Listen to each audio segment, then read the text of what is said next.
Hello everyone, my name is Big Mr. K14 and I'm here today to talk to you about Play MFL. If you haven't heard of Play MFL, it's a online football management simulation game mixed between a couple of different types of experiences as you go through. You compete in leagues, build a club, buy and sell players. It's got a bit of everything. Now, I don't know about you, a bit of a football manager enthusiast myself, and if I'm honest, a bit of a data nerd.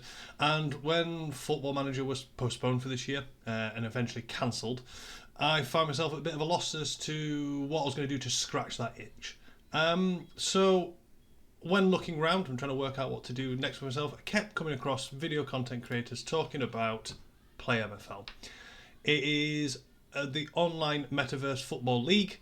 I recently got started in the last couple of weeks and months, and just based on the experience I've had so far, the community I've found around the game, I just thought I was really itching to get my teeth back into video content creation. I thought, you know what better way even to show you my journey so far, tell you a bit more about it if you're a bit unsure, and explain what it's all about. So, how do you get started? First thing you need to do, you need to get yourself signed up. You'll probably have to create a Dapper account in tandem with setting up your Play MFL account. When you get to the main page, you've got two options really. You can do both. One, you need to decide whether you want to own a club. If you do, you can buy a club pack directly from the site. By doing so, brand new club, no history, you're basically founding it, and call it whatever you want. Believe within reason, and create a club badge and create an identity of what you want that to be.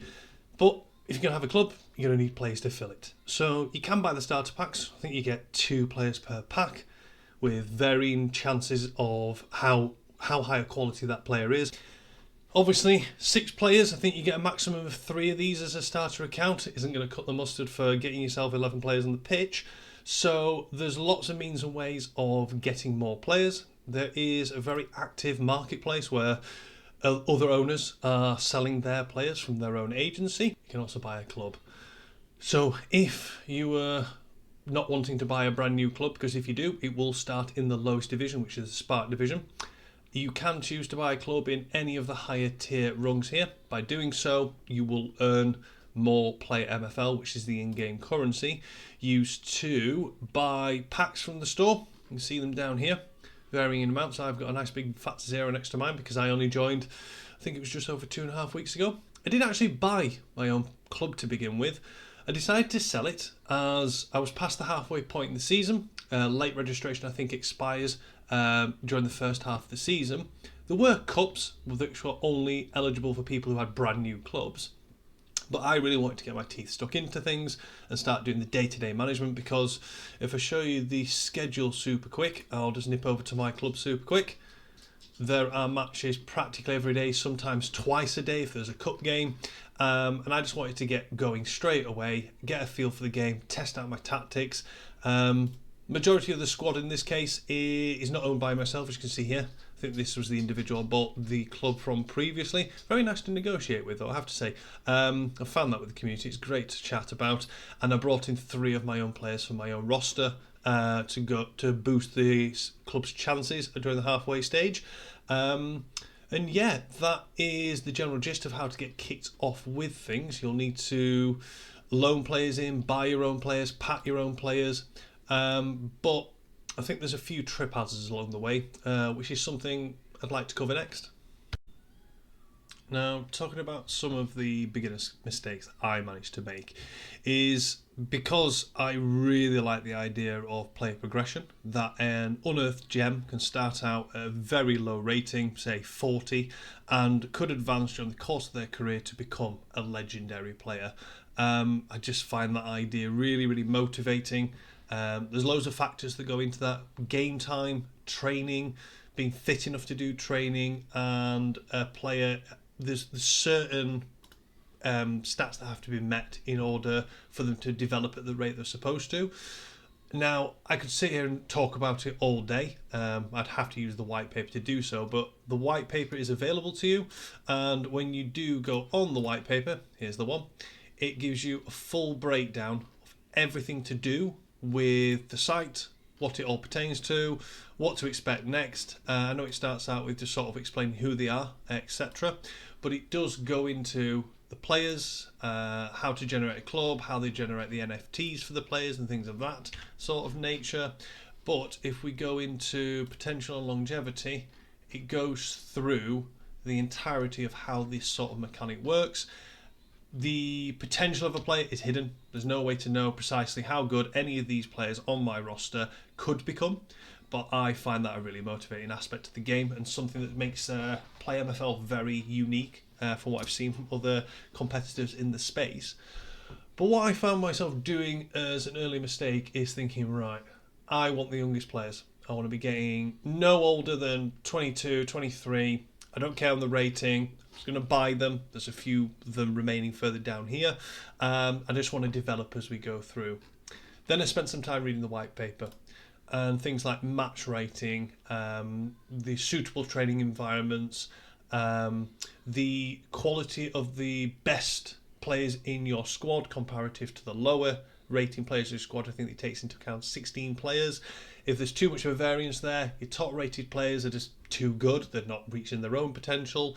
And to be honest, your low rate players are just getting their asses kicked every week. So that's not going to help anyone. So what I pivoted into doing is going, okay, what's the sort of level I want to be going for? And how good are the individual players? Because something that kind of overshadows and draws your eye straight away is the overall of the player. Best player apparently is this chap here, Bradley Bradshaw.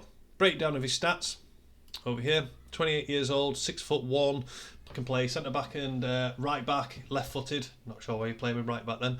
But these are randomly generated when a card is created. One of the players is. And you want to be picking players based on the stats for the position they're going to play. So, just scan over to my club super quick, go to the tactics. Been currently having a go at a 3-5-2 formation. Been testing it out in the friendlies option, which is a really good mechanism for testing out your tactics on either the current engine or at the moment it's the brand new engine that I think they'll be launching for next season. Testing it out with players available to you in your roster. This club, the Peacocks, it's only got 3 of my own players. It's got another users players for this season, but I will be able to register because all the contracts will expire at the end of the season. Sign new contracts using my roster of my team. And looking at this formation, I've got specific ideas of the type of player I want in each of these positions. What I want from my cam, what I want my wingers doing, what I want my holding midfielders to do, and my centre backs.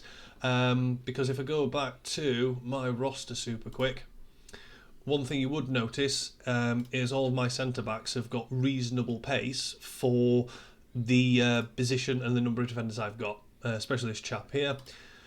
But where things can fall down is you can have 2 players play the same position, big difference in the ratings overall, but where the stats are not necessarily advantageous.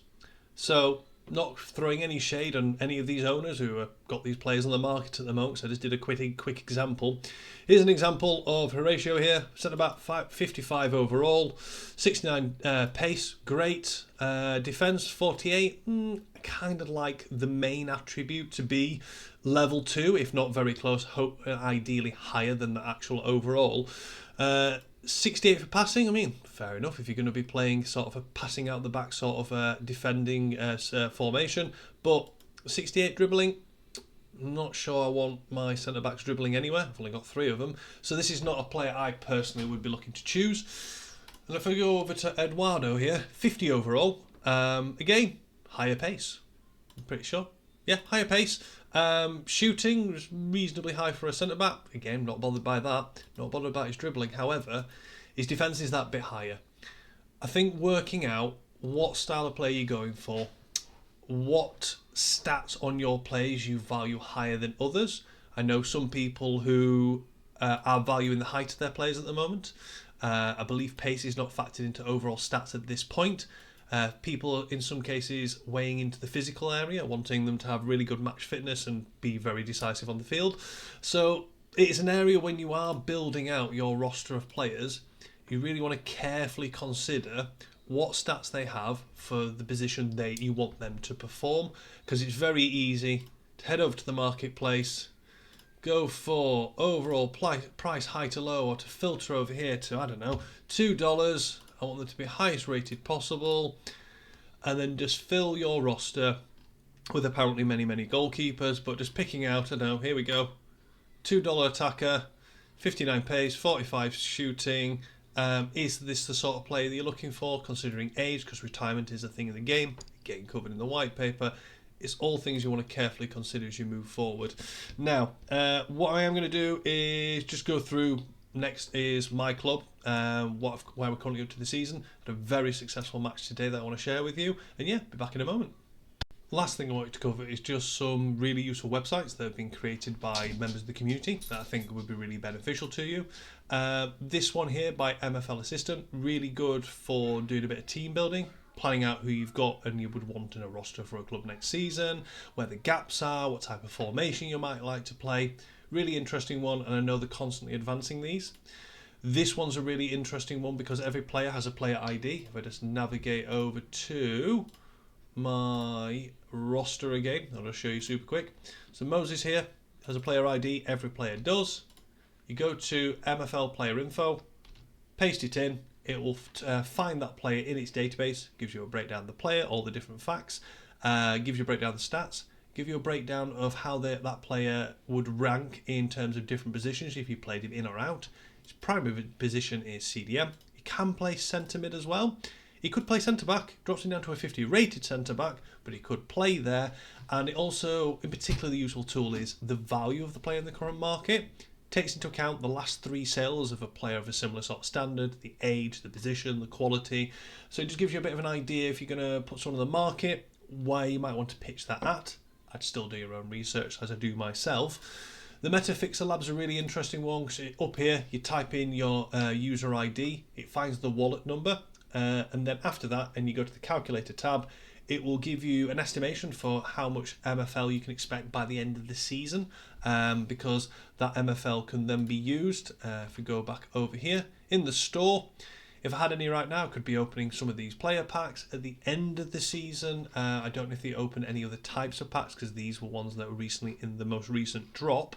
But at the same time, there is the development center, which I'm not going to touch upon today. I'll go into it at a later date, but it's for training players, and you do need MFL to pay for that.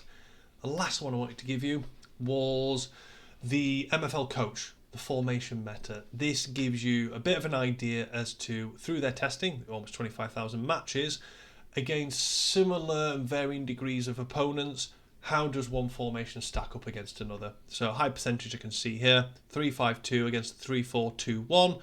It was victorious in 78% of its matches. So if you knew on the regular the manager was playing this formation, you had the tactical flexibility to play that because you've got the squad depth. You could change to a formation like that. It'll still take into account the quality of individual players, team instructions, individual instructions, but you can give yourself you can sort of hedge your bets a bit more effectively, because if you go to the 3-4-2-1 here, we'll look for the 3-5-2. It only came out victorious in 17% of cases. If you look around, there's a lot of percentages a lot closer, but it is an interesting bar. I've used it previously with adopting, I think it's 3-5-2B. Having a look across the board, it's fairly consistent, but if I saw I was coming up against a 4-3-3, I might reconsider. The strength of my team comparative to my opposition, what I might do differently. So again, all these I'll leave as links in today's description. And yeah, just to wrap it up, just wanted to go back over to the referral code. I'll have a link in today's description. If you sign up and you get your first pack, spend $25, you'll receive 1 common player to get you started. Complete transparency, so will I. And if I get a certain number of referrals, I can unlock more players. But you can look to do this yourself as well. But yeah, thanks for tuning in, guys. I'll look to do another video in due course, probably going through some more breakdown of different things or any interesting ideas that I've got. But yeah, if you're not in any of the communities, do join in. You'll find me as Big Mr. K14 on Twitter. It's on my profile, as is my Discord account as well. If you want to drop me a message, feel free to do so. I try and get active on both of those, answer questions, and just help people through, having gone through the onboarding process myself fairly recently. But otherwise, thanks for tuning in, everyone, and hopefully I'll see you in the next one. Cheers.